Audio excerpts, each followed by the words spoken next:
अंधारच होता ज्यांच्या नशिबी त्यांना प्रकाशाचं दान दिलं.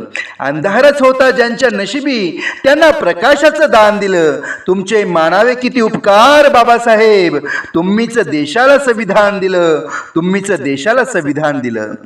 सूर्याप्रमाणे तेजस्वी दिसणारे व्यासपीठ, चंद्राप्रमाणे शीतल छाया देणारे गुरुजन आणि चांदण्यांप्रमाणे चमकणाऱ्या माझ्या विद्यार्थी मित्रांनो, भारतरत्न डॉक्टर बाबासाहेब आंबेडकरांच्या प्रतिमेस वंदन करून मी माझ्या भाषणाला सुरुवात करतो. मित्रांनो, आज 14 एप्रिल, भारतरत्न डॉक्टर बाबासाहेब आंबेडकर यांची आज जयंती. आपल्या सर्वांना भीम जयंतीच्या हार्दिक शुभेच्छा.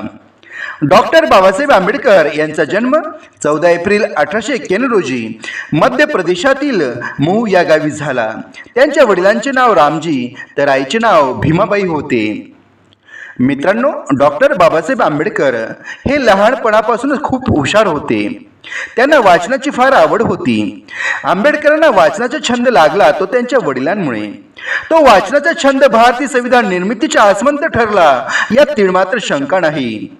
मुळातच अभ्यासाची आवड असल्याने डॉक्टर बाबासाहेब आंबेडकरांनी अनेक पदव्या संपादन केल्या. अनेक वर्ष चातुर्वर्ण व्यवस्थेच्या नावाखाली अन्याय सहन करणारे समाज बांधव, ज्यांना खायला भाकरी, प्यायला पाणी व चालायला रस्ता सुद्धा मिळणे कठीण होते, अशा दीनदलितांच्या व्यथा जाणून त्यांचे अश्रू पुसण्याचे व त्यांना जगण्याचा अधिकार मिळवून देण्याचे कार्य, तसेच जगातले सर्वात मोठे लिखित संविधान लिहिण्याचे महान कार्य डॉक्टर बाबासाहेब आंबेडकर यांनी केले. मित्रांनो, अन्यायाची जाणीव करून दिल्याशिवाय सर्वसामान्य माणूस बंड करून उठणार नाही. म्हणून शिका, संघटित व्हा आणि संघर्ष करा, हा तुमच्या आमच्या जीवनाचा मंत्र डॉक्टर बाबासाहेब आंबेडकर यांनी दिला. मित्रांनो, तुमच्या आमच्या सुखी संपन्न जीवनासाठी बाबासाहेब यांनी अपार कष्ट केले, संघर्ष केला.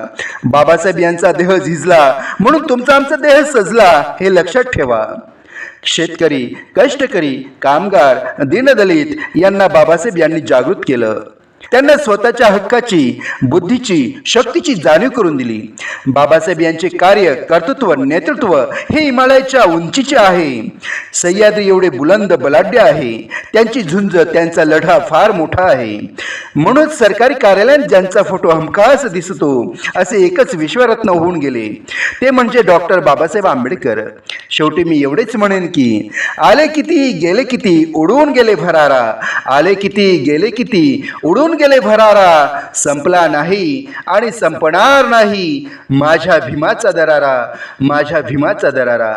एवढे बोलून मी माझे भाषण संपवतो. जय हिंद, जय भारत, जय भीम, जय संविधान.